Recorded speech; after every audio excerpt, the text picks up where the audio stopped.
Bagian awal, yaitu enak sekali ini ke bagian awal, jadi saya hanya mengantarkan teman-teman berlima lainnya begitu. Nah, di awal yaitu tentu saja adalah tujuan program, tujuan pelaksanaan pelatihan AKM itu untuk apa begitu. Karena ada di sini alasannya adalah karena adanya ya miskonsepsi yang berkembang di sekolah-sekolah seperti zaman UN dulu, lalu ada drilling, ada supaya meraih nilai tertinggi pada UN, padahal ini AKM tidak demikian begitu. Jadi untuk itu pelatihan ini dilaksanakan. Kemudian adanya malpraktek pembelajaran dalam melakukan persiapan menghadapi asesmen nasional yang seperti saya sampaikan tadi, ada miskonsepsi, kemudian ada ada kegiatan untuk persiapan AKM itu.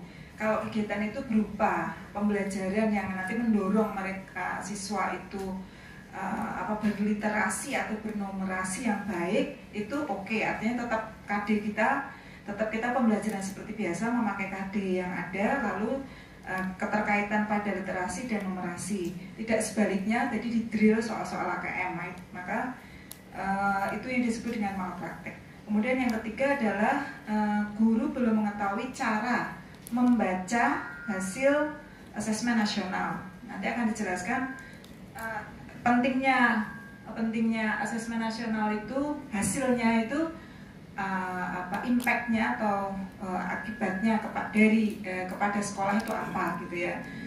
Tadi Bu Retno sudah rasan-rasan gitu sama Bu Marti, berarti ada hubungannya dengan rapot apa tidak gitu ya. Ternyata tidak ada. Jadi memang ini adalah potret pembelajaran keseluruhan, tidak hanya pembelajaran bahasa maupun matematika, tapi keseluruhan pembelajaran yang ada di sekolah kita. Nah, itu yang akan terbaca dari hasil asesmen nasional, namun tidak ada hubungannya dengan rapot atau nilai-nilai yang kita berikan sesuai pembelajaran pada KD. Kemudian nomor 4, guru belum memahami bagaimana menindaklanjuti hasil asesmen nasional. Setelah muncul hasil, apa yang harus dilakukan? Nah, itu nanti akan dijelaskan oleh Ibu Ana ya. Kemudian latar belakang, yaitu seperti Bapak Ibu sudah pernah ketemu dengan Bu Warni ya, itu rendahnya hasil PISA. Jadi PISA sih sebenarnya itu diperuntukkan untuk siswa 16 tahun ke atas sebenarnya ya, tapi kan itu merupakan hasil dari pembelajaran sejak SD maupun SMP. Nah, rendahnya hasil PISA setiap tahun Indonesia itu kisarannya itu selalu di bawah, jadi negara yang terbawah hasil PISA. Contoh tahun 2018 itu 70% kompetensi literasi membaca di bawah minimum ya. Tahun ini hasil tahun 18 hasil terakhir ini ya, karena tidak setiap tahun ya. Kemudian 71% kompetensi matematika di bawah minimum. Kemudian 60% siswa itu kompetensi keterampilan sainsnya di bawah minimum, seperti itu. Itu hasil PISA. Kemudian yang berikutnya, maka impactnya atau akibatnya adalah perlu pemetaan mutu pendidikan secara menyeluruh ya, dibutuhkan pemetaan. Jadi apa sih yang salah itu mau diketahui dari keterlaksanaan asesmen nasional itu, yaitu pemetaan mutu pendidikan. Yang berikutnya, hasil asesmen nasional ini tadi sudah saya sampaikan tidak memiliki konsekuensi apapun pada pencapaian proses belajar siswa, namun memberikan umpan balik. Jadi raport yang kita berikan 78 ya tetap 78 saja, tidak melihat AKM dia hasilnya berapa, tidak ya. Jadi pada pencapaian proses belajar siswa, namun memberikan umpan balik untuk tindak lanjut pembelajaran dan kompetensi siswa secara keseluruhan nih dalam satu sekolah, seperti itu. Untuk jumlah-jumlah nanti akan diterangkan oleh Bu Marti.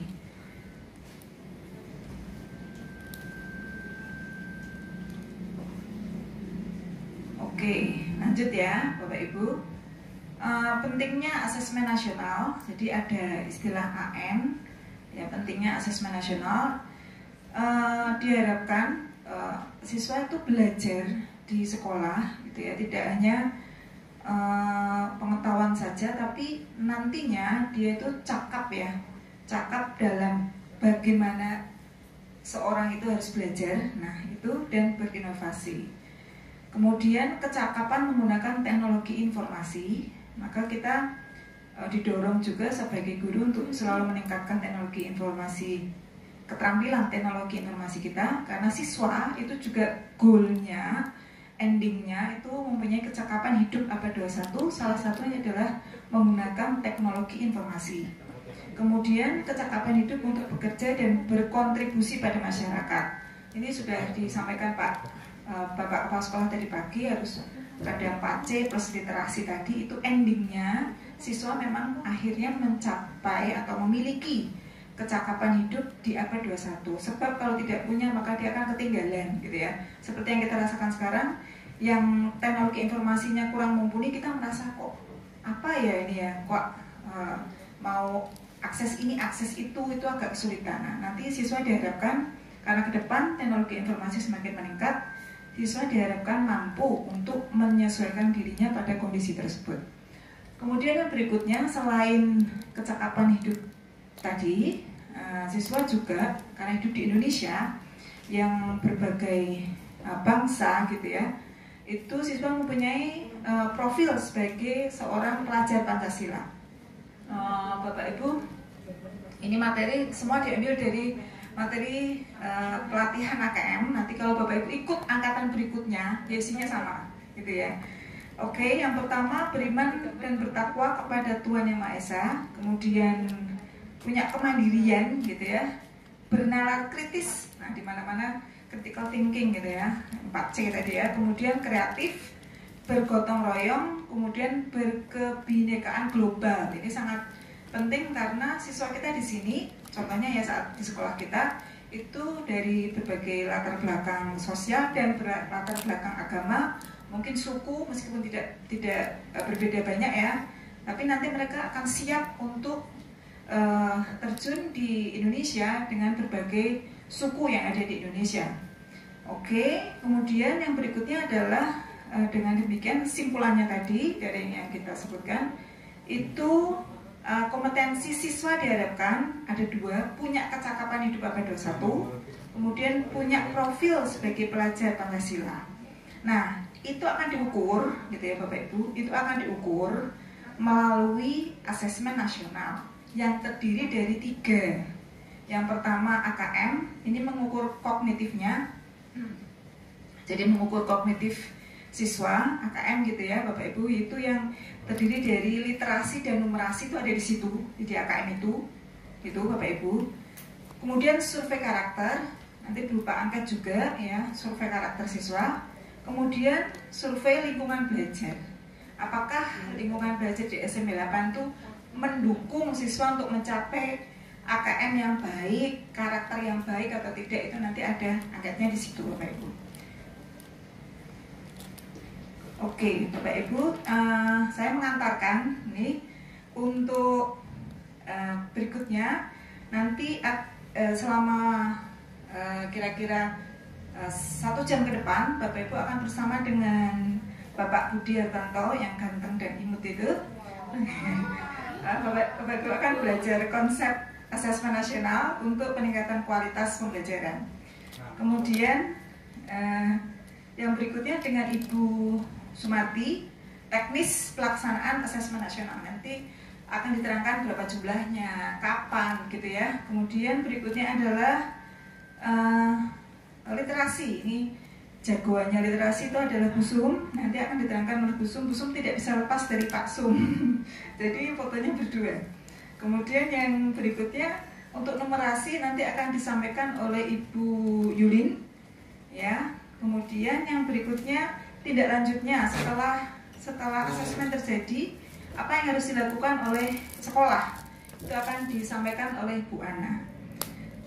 Baik Bapak Ibu, itu dari kami. Kemudian dari saya, bukan dari kami, dari saya. Nanti dilanjutkan oleh yang berikutnya Pak Hartanto. Tapi saya mau menggarisbawahi yang disampaikan oleh Pak Kadi tadi.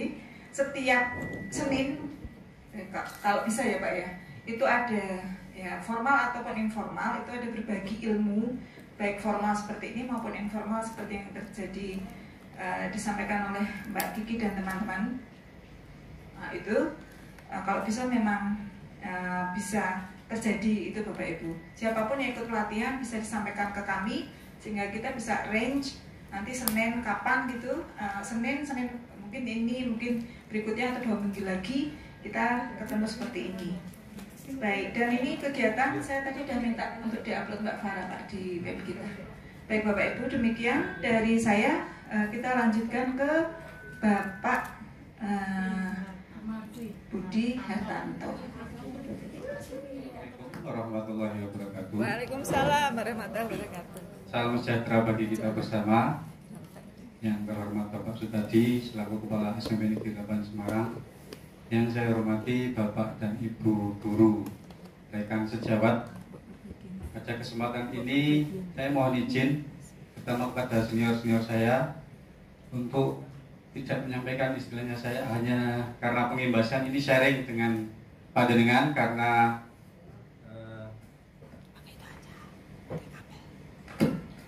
memang tugas setelah adanya hasil pelatihan AKM yaitu pengimbasan, di mana kita harus menguploadnya di YouTube. Langsung saja karena ini bagian waktunya juga terbatas.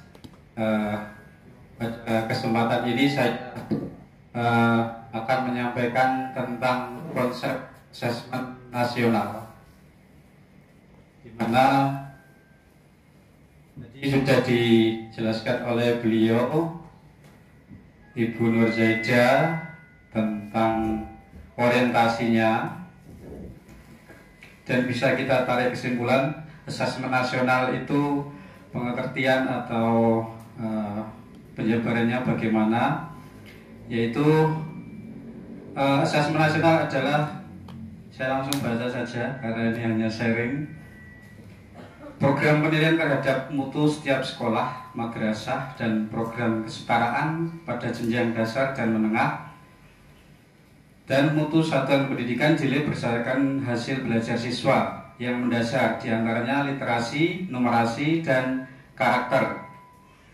Kemudian informasi-informasi tersebut diperoleh dari 3 instrumen utama, yaitu AKM, survei karakter, dan survei lingkungan belajar.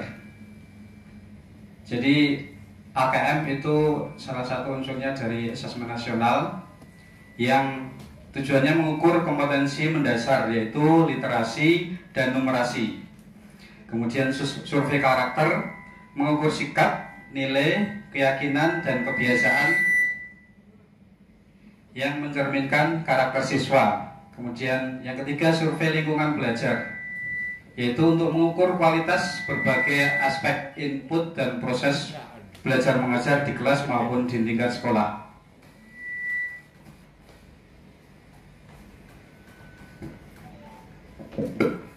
Seiring disosialisasikannya AN atau singkatan dari asesmen nasional, banyak sekali respon dari orang tua, siswa atau bapak ibu guru dan terutama bapak kepala sekolah dan berbagai pertanyaan muncul. Di antaranya apakah akan mengganti UN, AN tersebut kita singkat AN.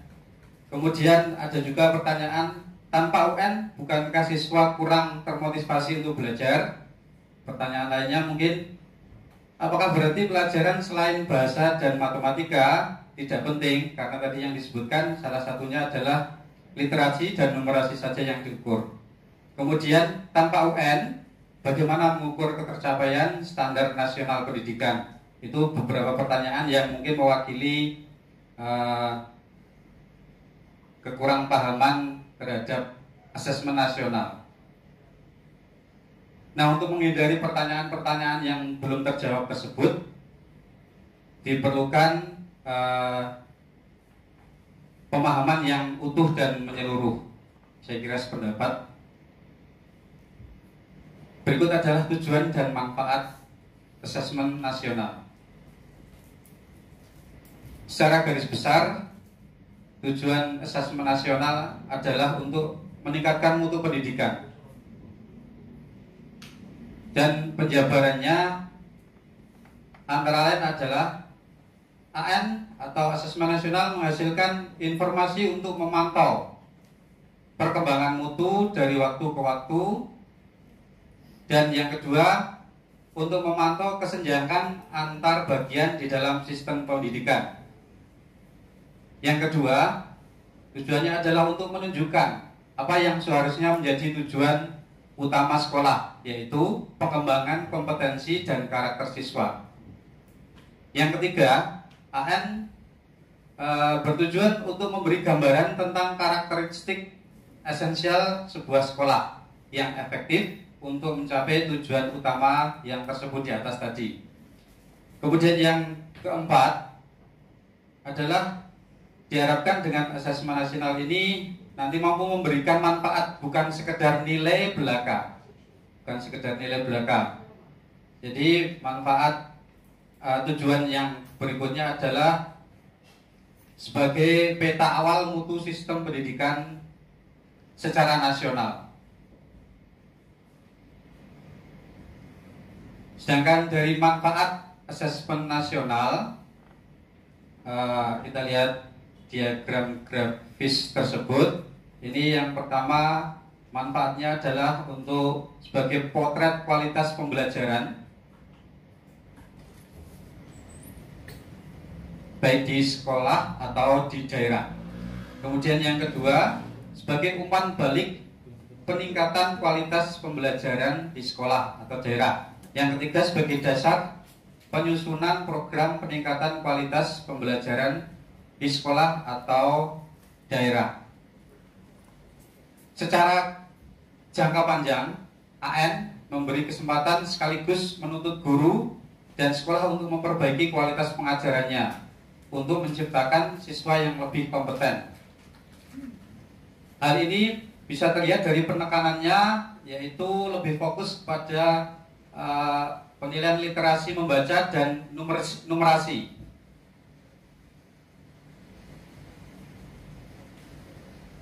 Bagaimana dengan contohnya? Semisal seorang guru mau mengembangkan keterampilan literasi pada siswa. Dalam hal ini diperlukan motivasi dari guru kepada siswa untuk membaca tidak hanya dari buku teks, misalnya dari perpustakaan saja, tetapi bisa dari berbagai sumber. Karena sumber belajar tidak hanya dari buku saja, dari internet atau Google pun sudah terbuka lebar. Dan ini yang menjadi garis besar. Biasanya saya juga mungkin kalau memberikan literasi ke siswa, mungkin banyak yang diminta siswanya untuk meringkas atau mengulang kembali. Itu yang contoh tentang mengembangkan keterampilan literasi. Bagaimana dengan keterampilan numerasi?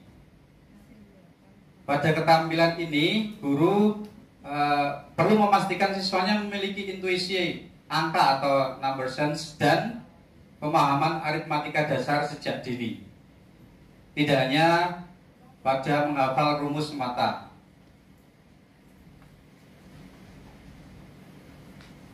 Kemudian kalau dilihat dari evaluasi ujian nasional, saya kira sudah dipahami bersama bahwa ujian nasional itu diantaranya hanya berorientasi pada pencapaian hasil belajar secara individu dan pembelajaran yang orientasinya pada hasil akhir ujiannya yang bagus.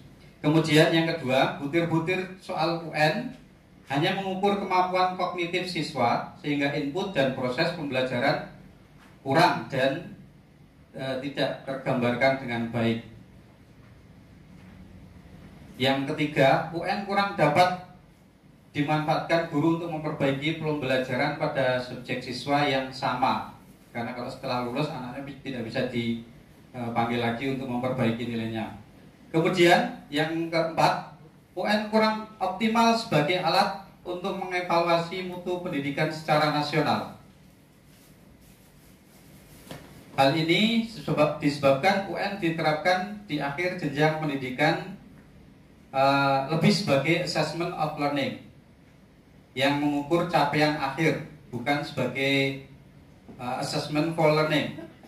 Jadi kalau UN itu diujikan di akhir atau di kelas yang terakhir, misalnya di SMP kelas 9, di SMA SMK kelas 12 demikian. Jadi prosesnya tidak terukur secara mendalam. Kalau dilihat dari perbandingannya asesmen nasional dengan ujian nasional, kita bisa melihat dari data berikut. Dari tujuan pelaksanaannya, asesmen nasional bertujuan untuk mengevaluasi mutu terkait sistem satuan pendidikan, sedangkan ujian nasional untuk mengevaluasi capaian hasil akhir belajar siswa secara individu. Dilihat dari jenjang penilaian, asesmen nasional untuk siswa SD, SMP, SMA, SMK, dan program kesetaraan jenjang dasar dan menengah. Sedangkan ujian nasional untuk SMP, SMA, dan SMK. Di SD tidak termasuk di sini. Kemudian di level siswa, kalau AN itu diambil secara sampel dari kelas 5, kelas 8, dan kelas 11. Di ujian nasional di tingkat akhir pada setiap jenjang. Kemudian subjek siswanya kalau kita lihat di ASN, di asesmen nasional, itu secara survei, jadi dipilih secara acak untuk mengikutinya. Sedangkan di UN itu secara sensus, jadi semua siswa mengikuti. Kemudian dari model soal di AN, asesmen nasional, ada PG atau pilihan ganda, kemudian PGK, pilihan ganda kompleks, kemudian menjodohkan, dan isian singkat serta uraian. Sedangkan di ujian nasional ada pilihan ganda dan isian singkat, seperti matematika di SMA atau SMK. Kemudian sasaran penilaian di asesmen nasional, kompetensi literasi, numerasi, dan karakter serta kualitas dan iklim satuan pendidikan yang mendukung pembelajaran. Sedangkan di UN hanya penguasaan terhadap mata pelajaran saja. Dilihat dari metode penilaiannya, yaitu secara CMSAT, sedangkan di UN secara CBT. Penjelasan lebih lanjut nanti disampaikan oleh rekan Sumarti.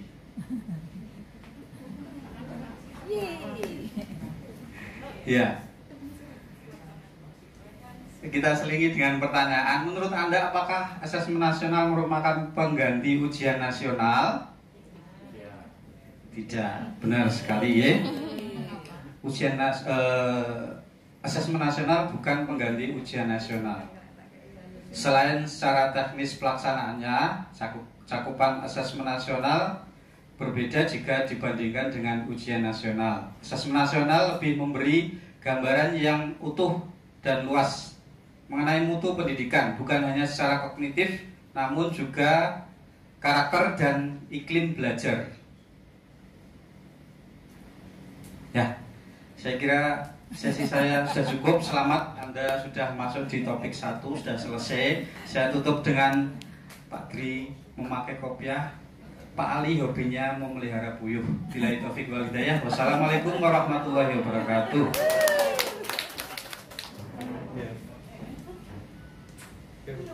Ya, terima kasih. Teknik pelaksanaan AM atau asesmen nasional. Asesmen nasional di sini memiliki ada 3 instrumen, yaitu asesmen kompetensi minimal, survei karakter, dan survei lingkungan belajar. Seperti yang sudah disebutkan tadi, asesmen kompetensi minimal atau AKM di sini terdiri dari asesmen literasi membaca dan asesmen numerasi. Kemudian survei karakter tadi di sini digunakan untuk mendapatkan informasi belajar dari siswa, yaitu untuk menjadi pelajar Pancasila yang beriman, bertakwa, berakhlak, bernalar kritis, mandiri, bergotong royong, kemudian kreatif. Kemudian survei lingkungan belajar di sini nanti akan mengumpulkan informasi tentang proses pembelajaran dan iklim sekolah yang menunjang pembelajaran. Selanjutnya,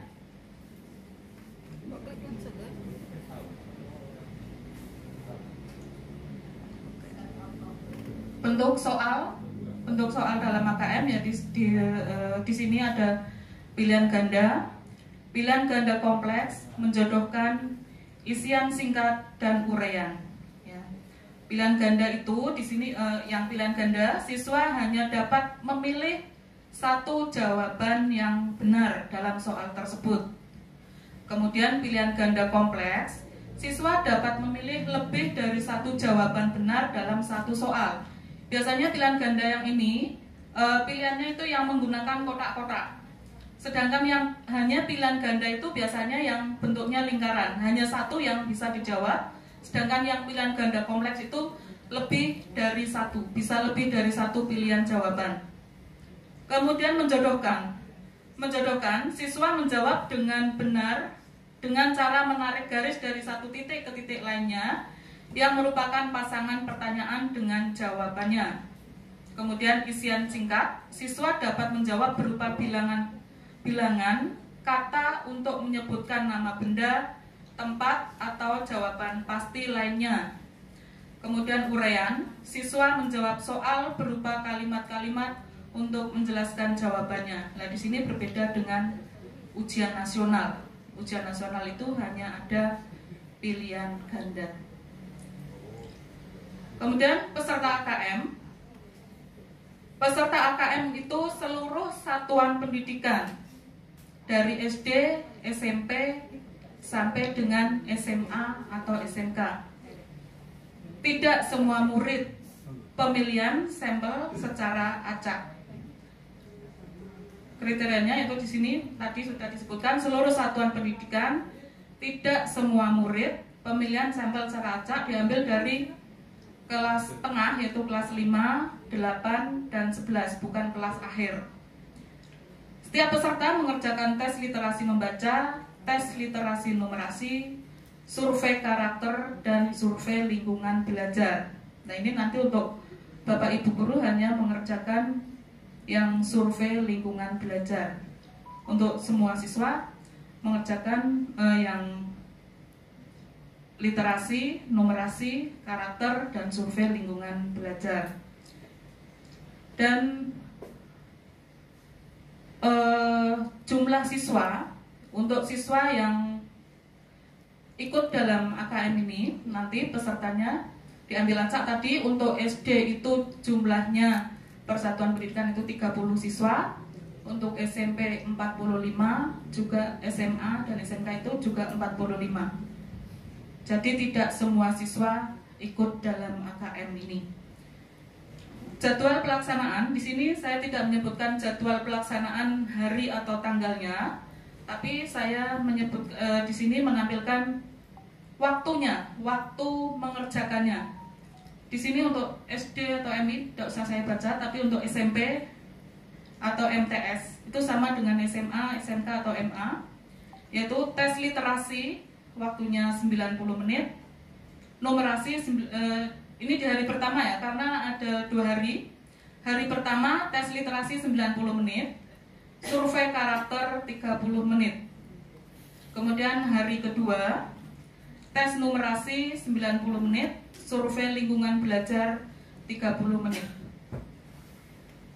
Itu saja yang bisa saya sampaikan. Kurang lebihnya saya mohon maaf. Wabillahi taufik wal hidayah. Wassalamualaikum warahmatullahi wabarakatuh. Waalaikumsalam wabarakatuh. Selamat siang yang terhormat Bapak Sukadi dan yang kami hormati teman-teman yang kami banggakan, dan mengucap syukur bila pada siang hari ini kita masih diberikan kesempatan untuk saya boleh sharing di tempat ini. Jadi mohon maaf, mungkin ini baru belajar karena baru pertama kali saya mengikuti tentang AKM ini, dan sebagai tugas kami harus mengimbaskan kepada teman-teman apa yang kami peroleh dalam materi ini. Sebelumnya materi-materi terdahulu sudah disampaikan oleh teman-teman. Keterkaitan dari materi yang akan kami sampaikan yang meliputi materi asesmen literasi membaca, karena pada dasarnya nanti habis ada 2 literasi, yaitu membaca dan numerasi, namun saya akan menyampaikan pada literasi membacanya. Mungkin sebagian besar hal ini dijadikan momok bagi anak-anak karena soal-soal yang hubungannya dengan literasi membaca ini sangat membosankan, apalagi untuk anak-anak yang kurang pengetahuannya, kurang pengalamannya, kurang banyak mereka berlatih untuk berliterasi, sehingga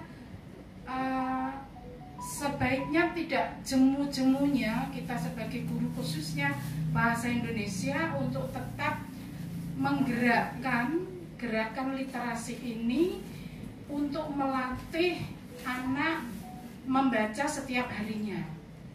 Karena literasi membaca ini tidak terlepas dari bacaan yang ditemukan anak setiap hari. Konsep literasi membaca yaitu literasi membaca ini merupakan kompetensi yang paling mendasar ya, yang dibutuhkan di dalam AKM. Jadi memang betul-betul dibutuhkan anak untuk bisa menguasai, mungkin khususnya cerita-cerita yang berupa fiksi ataupun prosa yang lain, sehingga anak tidak hanya dihadapkan seperti zaman sekarang ini yang terlalu banyak menggunakan IT, sehingga dalam bentuk yang panjang mereka sudah malas. Sebelum kita melanjutkan pada literasi membaca, sebaiknya kita akan memahami dulu tentang literasi membaca dan menulis.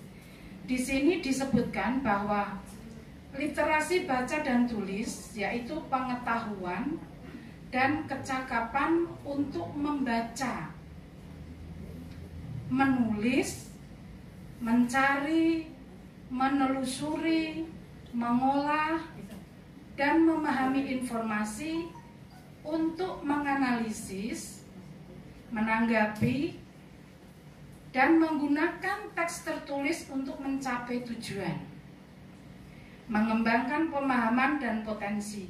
serta untuk berpartisipasi di lingkungan sosial. Jadi lingkupnya sangat banyak untuk fiksi ini, sehingga memang anak dituntut betul-betul harus berlatih ya. Jadi kalau zaman sekarang ini memang anak itu malas untuk belajar, sehingga kami khususnya dalam bahasa Indonesia ini memang saya menugaskan anak untuk memberikan satu tanggapan secara singkat di setiap materi yang sudah saya berikan kepada mereka, sehingga mereka akan berlatih membaca terlebih dahulu, kemudian meringkas dan memberikan tanggapan. Ini yang secara mudah dihasilkan oleh mereka, dan mereka membaca, mereka menulis, meluangkan ide mereka di dalam sebuah paragraf. Walaupun dalam bentuk itu tidak panjang, tetapi anak sudah mau belajar. Saya lanjutkan bahwa ini tadi diingatkan dalam membaca, literasi membaca itu tidak hanya sekedar mengeja, ya, tidak hanya sekedar mengeja, kita tahu dengan tulisan bacaan, tetapi kita betul-betul bisa mendapatkan sesuatu yang bisa dikembangkan untuk memahami soal atau memahami informasi yang lebih bermakna terkait berbagai cakupan dan konteks kehidupan. Nah, di dalam literasi membaca ini terdapat dua kompetensi yang mendasar yang diukur dalam AKM, yaitu literasi membaca dan numerasi. Kemudian komponen di dalam AKM literasi membaca itu meliputi 3. Yang pertama adalah kontens. Kontens ini terbagi menjadi 2, yaitu teks informasi. Teks informasi bisa terbaca ya.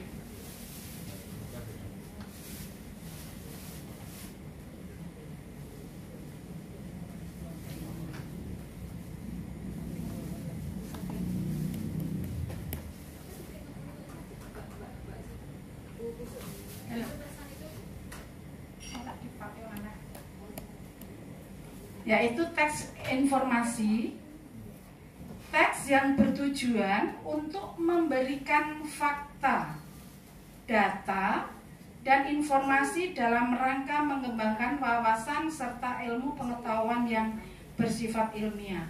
Jadi dalam teks informasi ini nanti siswa itu bisa menemukan ada faktanya, ada datanya yang diperoleh dari informasi tadi. Kemudian yang kedua adalah teks fiksi. Tujuannya untuk apa? Untuk memberikan pengalaman, mendapatkan hiburan, menikmati cerita, dan melakukan perenungan kepada pembaca. Jadi bisa juga sebagai refleksi diri ya. Kemudian yang kedua yaitu proses kognitif. Dalam proses kognitif ini dibagi menjadi 3, yaitu menemukan informasi. Di dalam menemukan informasi ini mencari, mengakses, serta menemukan informasi tersurat dari wacana. Jadi nanti ada sesuatu yang ditanyakan mungkin berupa kapan kejadiannya, di mana, seperti itu. Kemudian interpretasi dan integrasi. Memahami informasi tersurat maupun tersirat, memadukan interpretasi antar bagian teks untuk menghasilkan interpretasi. Ini nanti akan dimunculkan sebuah pertanyaan yang hubungannya ada di dalam bacaan. Jadi tidak berupa pilihan ganda tetapi berupa uraian singkat. Siswa membaca, memahami, menemukan sendiri jawabannya di dalam bacaan tersebut. Kemudian dalam evaluasi dan merefleksi, menilai kredibilitas, kesesuaian maupun interpretasi keterpercayaan teks serta mampu mengaitkan isi teks dengan hal lain di luar teks. Nanti biasanya ada dua teks yang akan dibandingkan di sana. Demikianlah teman-teman di dalam komponen AKM tadi. Kemudian untuk analisis tahap literasi membaca ini tadi pun sudah disinggung oleh teman-teman terlebih dahulu bahwa pembelajaran ini ada dua di SMP ini ada dua level, yaitu level yang pertama dan yang kedua. Level pertama itu untuk kelas 7 dan 8, level kedua untuk kelas 9 dan 10. Ini hanya informasi saja. Kemudian saya lanjutkan pada contoh butir asesmen literasi. Contoh butir Mbak Ana. Nah, ini ada beberapa contoh butir soal. Tolong ditayangkan yang judul Blimbing dulu. Bawahnya dulu, bawahnya. Nah, nanti akan disajikan soal seperti ini. Inilah kadang-kadang yang memberikan menjadikan momok bagi anak-anak yang tidak suka membaca, bahwa salah satu soal yang akan dipergunakan dalam AM ini adalah seperti ini. Ada bacaan. Ini saya contohkan, satu bacaan ini bisa dibuat dengan contoh menemukan pemahaman. Soalnya ini di sini ada hijau kampungku di tengah kota, aku dan Blimbing Ulu di atasnya.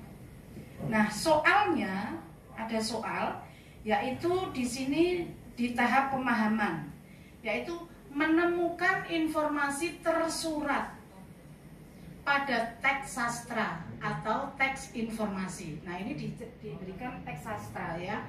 Nah, jadi berikut adalah hal-hal yang menjadi topik pembicaraan antara tokoh aku dan ayah, kecuali.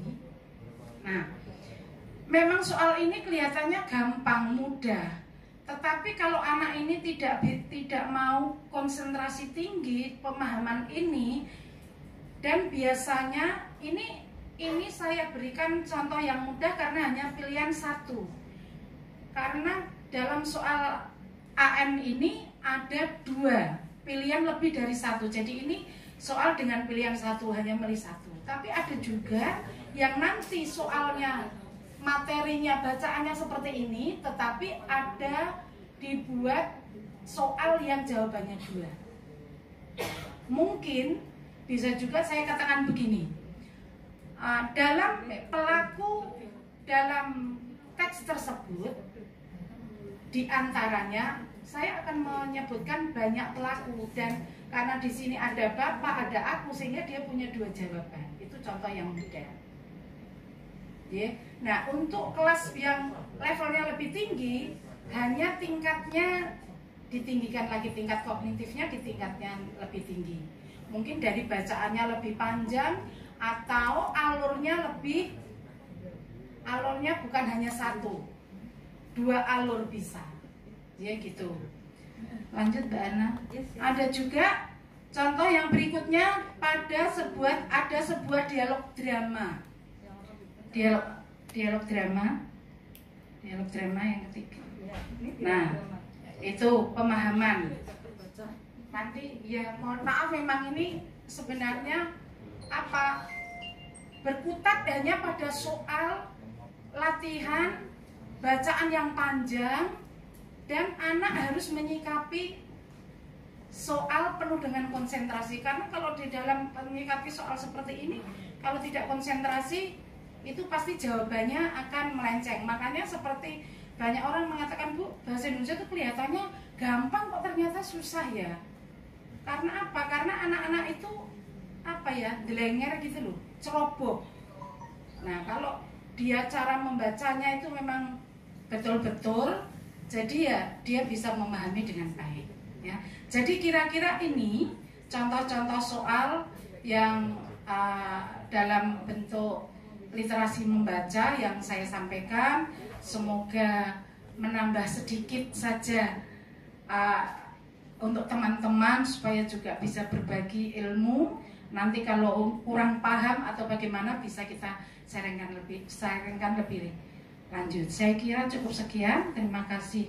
Wassalamualaikum warahmatullahi wabarakatuh.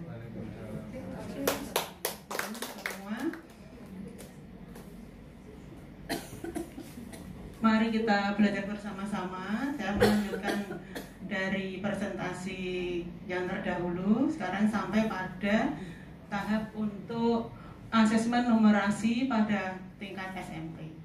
Jadi untuk numerasi di sini yang sebenarnya mungkin banyak yang membayangkan itu isinya hanya berkutat di matematika saja.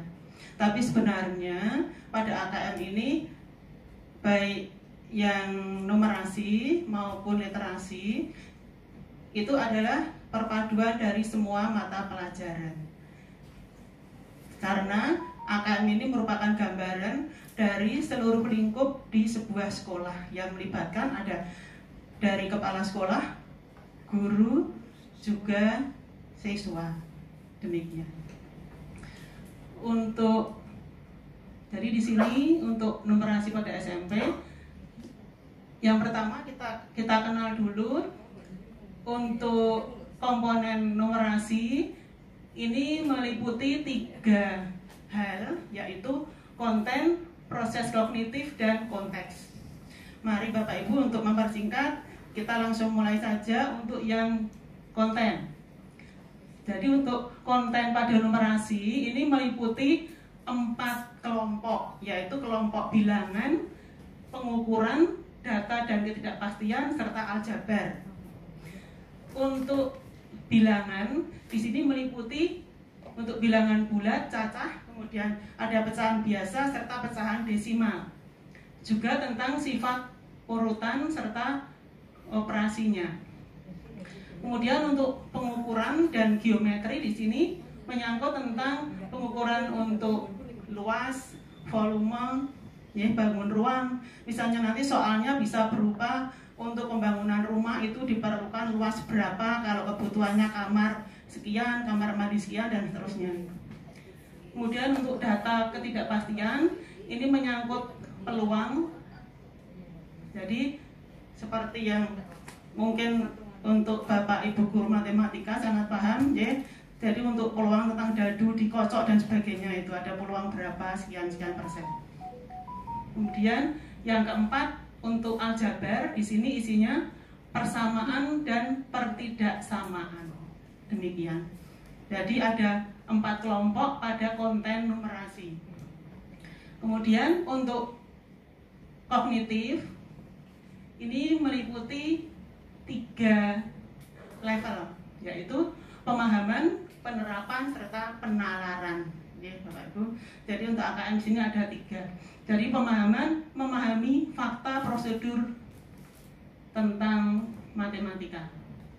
Kemudian untuk penerapan bisa menerapkan konsep matematika tersebut di dalam kehidupan nyata. Karena nanti untuk komponen AKM yang berikutnya juga meliputi untuk sosial budaya. Kemudian untuk proses kognitif yang ketiga yaitu penalaran.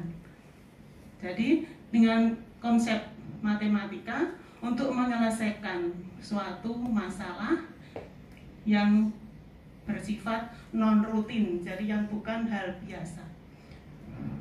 Kemudian untuk komponen yang ketiga yaitu tentang konteksnya. Konteks di sini ya berhubungan dengan personal sendiri, kemudian sosial budaya serta saintifik. Kemudian untuk tahap-tahap asesmen Bapak Ibu. Jadi untuk tahap-tahapnya ini tadi seperti yang sudah saya sampaikan di depan tentang komponen numerasi tadi, ya, ini pengulangan saja tentang materi bagian analisis tahap asesmen di sini. Nanti kita langsung ke soalnya saja, ya. Jadi untuk di sini yang ditekankan untuk kelas 8 di SMP.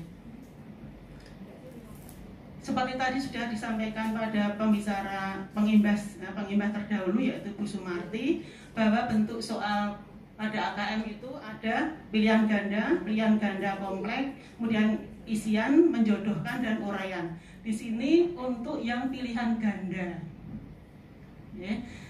Jadi untuk yang pertama, memahami sifat-sifat bangun datar dan hubungan antara bangun datar serta dapat menggunakan teorema Pythagoras. Jadi di sini untuk teorema Pythagoras memang ditekankan, Bapak Ibu. Jadi untuk bangun datar dihubungkan dengan teorema Pythagoras. Ini pada soal pilihan ganda. Di sini disebutkan kalau akan membangun sebuah rumah itu susah gampang dan seterusnya, Bapak Ibu. Di soalnya di AKM memang panjang sekali. Seperti tadi disampaikan oleh Bu Sumiati pada literasi membaca yang sangat panjang, demikian juga pada literasi pada numerasi. Sini untuk membangun rumah diperlukan ada ruang dan sebagainya. Ya, ini contoh pilihan ganda. Kalau rumah ideal seperti apa, misalnya seperti itu. Nah di sini untuk rumah ideal, di sini ada kamar tidur utama, panjang berapa, lebar berapa, nanti di soal ada datanya seperti itu. Ya Bapak Ibu non sewu. Jadi yang tadi kami sampaikan itu kami ambil persis dari materi waktu mengikuti seri program belajar AKM dari Kemdikbud itu. Jadi mohon maaf kalau mungkin tadi ada yang tidak jelas terbaca karena itu asli langsung dari fotonya. Kemudian ini ada kamar tidur anak, kamar tidur tamu, asisten, dan seterusnya. Ini ukuran rumah ideal. Kemudian di soal itu, bagaimana kalau seseorang itu akan membangun rumah, misalnya Pak Amir akan bangun rumah dengan kriteria dia tidak punya asisten pembantu, dia hanya membutuhkan 2 kamar tidur saja dan sebagainya. Ya ini dari peristiwa ini. Kemudian kalau misalnya Pak Amir tadi yang akan membangun rumah, dia tidak butuh untuk kamar tidur asisten dan juga kamarnya cukup 2 begitu, dengan ukuran-ukuran yang tadi harus dihitung apakah dengan lahan 82,5 meter persegi itu bisa, ya, atau berapa yang diperlukan. Di sini contoh untuk pilihan ganda ini, yang B bisa ya, bisa juga yang A itu ya, yang B ya, yang C tidak, yang D tidak dengan alasannya. Meskipun ada alasannya, di sini masih termasuk soal pilihan ganda, Bapak Ibu. Kemudian untuk volume bangun ruang dan luas permukaan ini. Jadi ini juga termasuk tadi yang menggunakan teorema Pythagoras atau menggunakan rumus-rumus di matematika. Jadi selain memahami isi bacaan juga penerapan rumus sangat diperlukan. Ini jadi misalnya kalau seseorang itu dia ingin menurunkan berat badannya, berapa konsumsi air yang harus diminum, berapa makanan yang diperlukan, kemudian setiap hari dia menimbang berat tubuhnya, gitu. Ini contoh berikutnya. Kemudian ada pilihan, ya. Jadi ini soal pilihan. Kemudian soal uraian. Di sini menyelesaikan ketidaksamaan linear satu variabel atau sistem persamaan linear 2 variabel. Ya, 2 variabel atau berarti variabel atau pengubahnya berarti artinya. Ya, terima kasih. Jadi ini soal uraian yang panjang. Kemudian dari uraian itu soal uraian ada pertanyaan. Nah, ini jadi untuk Untuk uraian ini tentang ini Bapak Ibu, tentang aplikasi Gojek misalnya. Untuk pergi ke tempat A dari tempat B butuh berapa waktu, uangnya berapa. Kalau naik kereta api butuh waktu berapa, uangnya berapa, gitu. Yang soal kedua ini soalnya panjang sekali. Kemudian ini ada juga pola barisan bilangan. Pola barisan bilangan termasuk di tadi yang, dan ini untuk gedung, misalnya akan membuat gedung pertemuan, ya. Barisan bilangan ini termasuk pada materi yang bilangan tadi. Yang ini saya tahu ini Bapak Ibu guru matematika kita juga sudah sering membuat soal seperti ini, ya. Jadi barisan bilangan. Jadi kalau di deretan pertama ada 8 kursi, nanti deretan kedua ada 13 kursi, deretan ketiga 15 kursi, ada berapa jumlah kursi di deretan ke-20, misalnya seperti itu soalnya. Kemudian memahami fungsi linear dan grafiknya serta sifat-sifatnya. Jadi anak harus bisa membaca grafik ini untuk soal isian singkat, Bapak Ibu. Tadi uraian ada isian singkat dari grafik ini. Jadi akan mengisi ponsel dari grafik ini. Pada pengisian pertama sebenarnya bukan soal yang sukar. Dari pengisian pertama dia sudah berapa persen begitu. Ya. Jadi misalnya di sini ada berapa persen? Oh ini awalnya kok 0 ini. Oh 40 berarti 40%, maka jawabnya 0,4. Sudah itu. Jadi untuk isian singkat ini tidak ada alasannya. Kalau Ani ingin mengisi ponselnya dan seterusnya. Di pertama ini berapa persen? Nah, ini, oh 0,4%, maksimumnya berapa? Oh 100%. Nanti di sini di menit ke sekian berapa persen, tinggal melihat itu misalnya. Untuk isian singkat ini mungkin lebih mudah daripada yang pilihan ganda atau ganda kompleks. Nanti kalau Bapak Ibu bahas soal mungkin bisa isian singkat. Kemudian untuk soal uraian. Untuk uraian di sini memecahkan masalah aritmatika sosial yang terkait dengan rasio atau persentase. Jadi ada bacaan tentang halaman belakang dan seterusnya, cerita seperti itu. Kemudian kalau akan memerlukan waktu 12 hari dengan 4 orang. Kemudian pekerjanya itu ada nanti. Kalau waktunya itu tidak harus 12 hari, tapi 8 hari saja. Maka berapa jumlah pekerja yang harus ditambahkan? Ya, jadi menggunakan masalah aritmatika dengan persentase, dengan perbandingan seperti itu. Dan ini juga saya sering melihat baca soal teman-teman itu sudah banyak sering membuat soal seperti ini ya Bapak Ibu, matematika. Kemudian menentukan min, median, dan modus. Ya. Nilai rata-rata, tengah, dan yang nilai-nilai yang sering keluar. Di sini dengan membahas tentang COVID-19 di ASEAN, ada grafiknya. Jadi nanti kalau mungkin teman-teman bahas soal bisa menggunakan soal yang terkini, ya Bapak Ibu. Misalnya dengan soal COVID-19 ini, kemudian ada pertanyaan negara mana yang paling banyak persentase yang sakit, mana yang sembuh, gitu dari grafik ini. Kemudian ini masih ya, ini masih soal yang tadi yang ini ya sudah Bapak Ibu. Yang 8 menghitung peluang kejadian gitu ya. Ya sudah Bapak Ibu. Demikian ini ganda kompleks.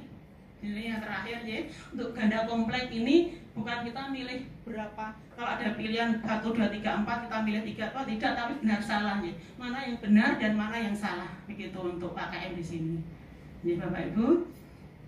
Demikian yang bisa saya sampaikan. Kalau ada kurangnya saya mohon maaf yang sebesar-besarnya. Selamat siang, monggo dilanjut untuk teknis pelaksanaan. Terima kasih. Monggo Bu Ana. rekan-rekan guru SMP 8 yang saya hormati. Materi yang terakhir adalah tindak lanjut laporan hasil AKM. Jadi setelah AKM dilaksanakan, kita akan mendapatkan hasil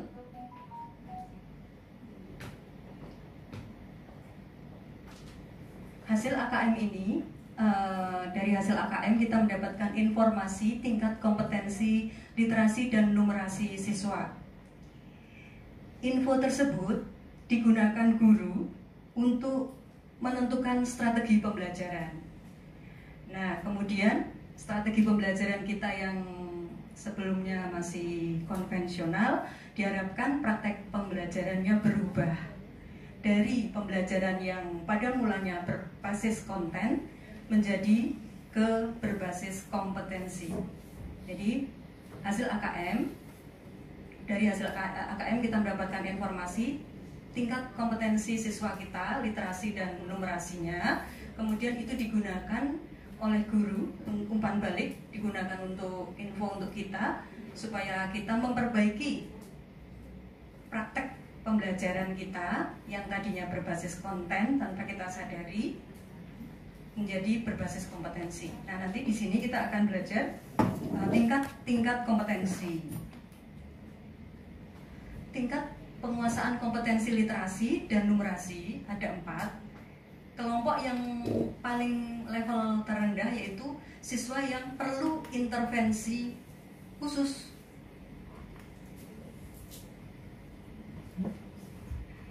Siswa yang perlu intervensi khusus. Kemudian yang kelompok 2 adalah kelompok dasar. Kemudian yang ketiga kelompok cakap. Dan yang keempat adalah kelompok mahir. Untuk yang intervensi khusus itu seperti apa?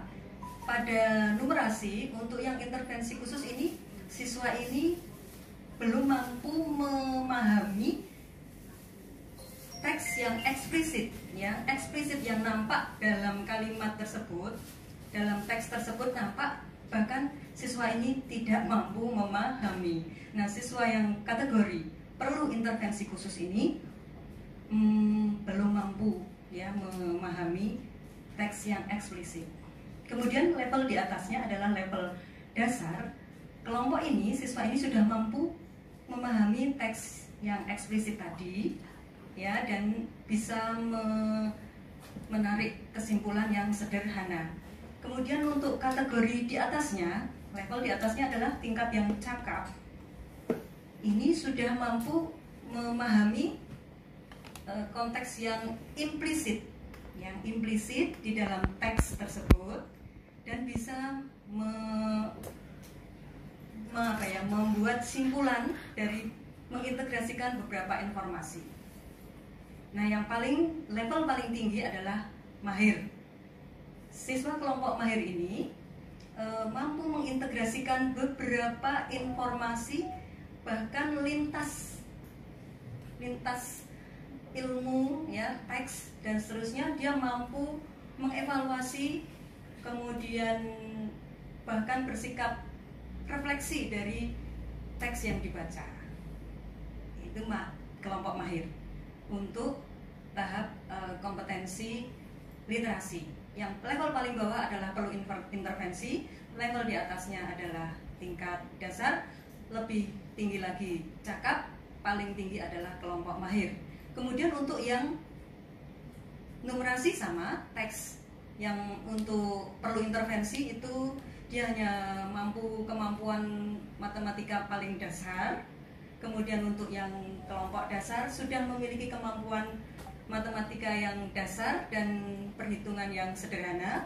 Kemudian untuk yang cakap mampu mengaplikasikan beberapa rumus matematika itu dalam konteks kehidupan sehari-hari yang sederhana. Kemudian yang kelompok mahir mampu bernalar untuk menyelesaikan masalah kompleks. Ini yang level paling tinggi.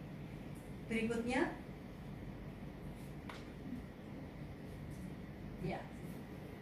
setelah kita memahami tahapan-tahapan tingkat kompetensi siswa, berikutnya dari situ, dari hasil AKM itu kita bisa mengerti level siswa kita yang mana, sehingga strategi pembelajaran kita akan menyesuaikan kebutuhan level siswa kita. Oleh karena itu, diharapkan strategi pembelajaran kita berubah. Seperti apa? Yaitu pembelajaran berbasis kompetensi, yang pada mulanya berbasis konten. Bedanya apa? Perbedaannya adalah yang berbasis kompetensi ini tidak berpusat pada materi, tetapi pada kebutuhan. Ya, kemudian yang berbasis kompetensi ini tidak berorientasi pada nilai akhir, tetapi pada proses dan pada penguasaan kompetensi. Itu perbedaan berbasis kompetensi dan berbasis konten. Kemudian masih ada lagi untuk yang berbasis kompetensi, ini pembelajaran terkait dengan konteks ya dalam kehidupan sehari-hari. Jadi pembelajaran kita selalu kita kaitkan dengan konteks dalam kehidupan sehari-hari. Menunjukkan kinerja dengan menerapkan konsep, ini juga kompetensi. Kemudian belajar untuk pemahaman konsep dan keterampilan. Itu diharapkan kita pembelajaran proses atau strategi belajar kita adalah pembelajaran berbasis kompetensi. Analisis kategori penguasaan kompetensi untuk tindak lanjut pembelajaran. Kalau perlu untuk siswa kita, apabila siswa kita masuk kategori intervensi khusus, maka perlu training atau latihan atau pendampingan yang intensif. Kemudian untuk nomor 2, apabila masuk ke level dasar, maka kita perlu coaching, coach ya, pelatihan yang terus menerus, simulasi pemecahan masalah itu diberikan pada kelompok dasar. Apabila siswa kita masuk ke level cakap, nah ini perlu pendekatan yang menganalisis pengetahuan ya. Ya. Kemudian untuk yang mahir sebentar, mundur dulu.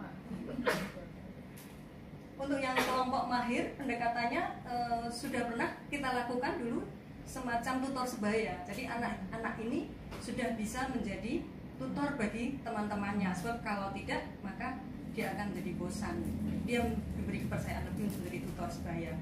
Nah, diberi contoh strategi pembelajaran ini pada mata pelajaran IPS, mohon izin untuk guru IPS, materi koperasi, materi pelajaran IPS yang babnya koperasi ya.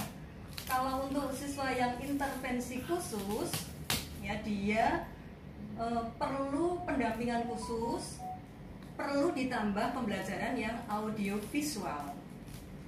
Kalau untuk yang level dasar, dia perlu ditambahi sumber belajar yang berupa catatan atau simpulan sehingga bisa melengkapi kekurangannya. Untuk yang level cakap, siswa ini perlu pembelajaran identifikasi lingkungan. Jadi di konteks lingkungannya, kemudian mengkaitkan dengan fungsi dan manfaat koperasi, penerapannya gitu untuk yang level cakap. Kemudian untuk level mahir, untuk materi koperasi ini siswa kelompok mahir perlu diberi pembelajaran berupa menyusun beragam strategi pemanfaatan koperasi. Pertanyaannya, apa peran asesmen dan apa keterkaitan antara asesmen, kurikulum, dan pembelajaran? Kurikulum, asesmen, dan pembelajaran. Jadi asesmen ini alat ukurnya, kemudian kurikulum ini yang akan kita raih, kompetensi yang akan diraih oleh siswa. Kemudian pembelajaran ini proses untuk meraih kompetensi yang ada di dalam kurikulum. Nah, untuk ini penjelasannya. Menurut sebentar,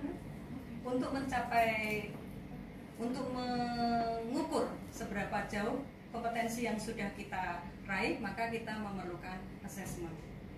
Nah, assessment itu bisa dijadikan umpan balik bagi guru dan sekolah untuk memperbaiki kinerjanya, memperbaiki kebijakan-kebijakannya, termasuk strategi pembelajarannya. Berikutnya, silakan.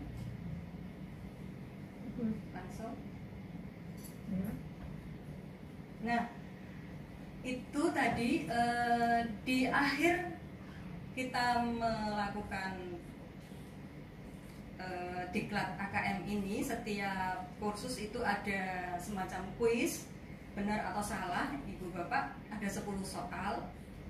Ini saya ambilkan beberapa contoh, ada 4 yang saya ambil contoh. Misalnya, pelaporan hasil AKM dirancang untuk memberikan informasi mengenai tingkat kompetensi siswa pada kompetensi dasar literasi, numerasi pada satuan pendidikan. Nah, ini benar atau salah? Kalau sudah mempelajari, maka kita bisa menjawab bahwa memang benar pelaporan hasil AKM dirancang untuk memberikan informasi mengenai tingkat kompetensi siswa, kompetensi literasi dan numerasi pada satuan pendidikan. Kemudian yang nomor 2, pembelajaran yang dirancang dengan memperhatikan tingkat kompetensi siswa akan memudahkan siswa menguasai konsep, keterampilan, dan konten yang dihadapkan pada suatu mata pelajaran. Jadi kalau pembelajarannya dirancang dengan memperhatikan tingkat kompetensi siswa tadi, ada 4 tadi, perlu intervensi, dasar, cakap, dan mahir, maka siswa mudah untuk menguasai konsep. Maka jawaban kita pilih yang klik benar. Kemudian yang ketiga, pada proses pembelajaran berbasis kompetensi, siswa diharapkan mampu mendemonstrasikan penguasaan konsep, keterampilan, pengetahuan sebagai proses pembelajaran. Ini juga kita klik benar. Nah, ini contoh yang salah. Karakteristik utama dari pembelajaran berbasis kompetensi adalah fokus pada capaian hasil akhir berupa nilai. Nah, tadi sudah kita bahas bahwa pembelajaran berbasis kompetensi fokusnya bukan pada nilai, tetapi pada proses, pada pencapaian kinerja, keterampilan, penguasaan konsep, dan seterusnya itu. Maka kita pilih klik salah. Dan seterusnya ada 10. Kemudian nanti selanjutnya ada post test yang soalnya sama persis pada saat pra-test ya, pre-test ya, sama persis itu. Jadi Ibu diberi kesempatan untuk mengulang sampai maksimal 2 kali. Apabila salah, tapi nggak boleh lebih ya. Baik, terakhir ada pantun untuk Pak Trianto untuk kita semua. Pak Trianto pergi berlayar, tidak lupa membawa anak istri. Mari kita ikut diklat guru belajar. Masih ada waktu sampai akhir Februari. Sekian, terima kasih. Apabila ada kesalahan, mohon maaf yang sebesar-besarnya. Terima kasih Ibu Ida, terima kasih teman-teman yang sudah berpanelis bersama. Sebagai tanggung jawab tindak lanjut dari pelaksanaan kegiatan pelatihan, Bapak Ibu yang saya hormati, gambaran AKM yang sudah dijelaskan oleh teman-teman tersebut, ini harapannya menjadi bekal pada anak-anak untuk membekali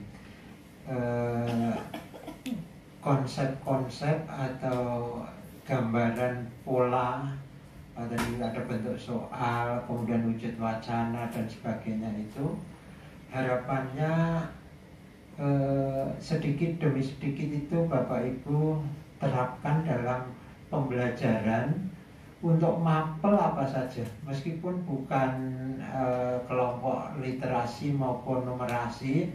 Itu tuntutan di abad 21 dengan 4C itu sudah mutlak kita terapkan.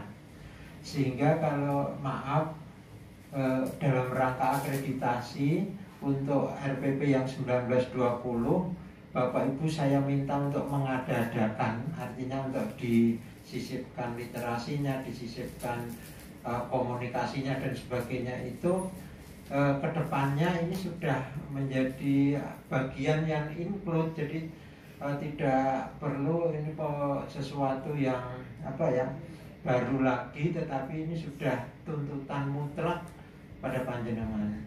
Dan soal-soal atau gambaran evaluasi di AKM tersebut memang kalau dasarnya memang numerasi dan literasi, tetapi implementasinya itu kan banyak dalam kecakapan hidup atau kehidupan sehari-hari. Tadi dicontohkan Pythagoras itu dalam kondisi ruangan nyata dan sebagainya, tapi tidak disebutkan sisi A, sisi B, sisi C, tidak seperti itu, tapi digambarkan dalam gedung, dalam ruangan dan sebagainya. Ini bukti bahwa implementasi atau aplikasinya itu konsep ada di Bapak Ibu, tapi diterapkan dalam kehidupan sehari-hari. Nah, ini tuntutan seperti itu. Sekali lagi di ulangan harian atau di mulai tugas ulangan harian, mid semester sampai dengan semesteran itu diupayakan, meskipun tidak A sampai Z-nya itu ada semua, tetapi kan anak sudah pernah kenal ini, sehingga tadi seperti yang disampaikan Bu Ida, ini tidak perlu drilling, tidak perlu persiapan seperti ujian nasional, ngedrill tambahan pelajaran dan sebagainya, tidak. Ya, tetapi ini sudah ngeling, istilahnya mendarah mendaging pada Bapak Ibu, pada anak-anak. Ini harapannya ke sana. Untuk itu sekali lagi Bapak Ibu yang belum tergerak mengimplementasikan gambaran AKM tersebut, saya mengajak untuk mulai bergerak ke sana. Tadi masih ada kesempatan gabung itu sampai Februari ya. Monggo, ini artinya yang belum bisa bergabung. Sekali lagi, untuk sebuah ilmu semakin banyak panjenengan ngangsul, semakin haus, itu semakin baiknya. Tapi kalau panjenengan sudah merasa penuh, sudah merasa bosan, ya justru sebaliknya semakin sedikit ilmu panjenengan. Saya kira itu Bapak Ibu.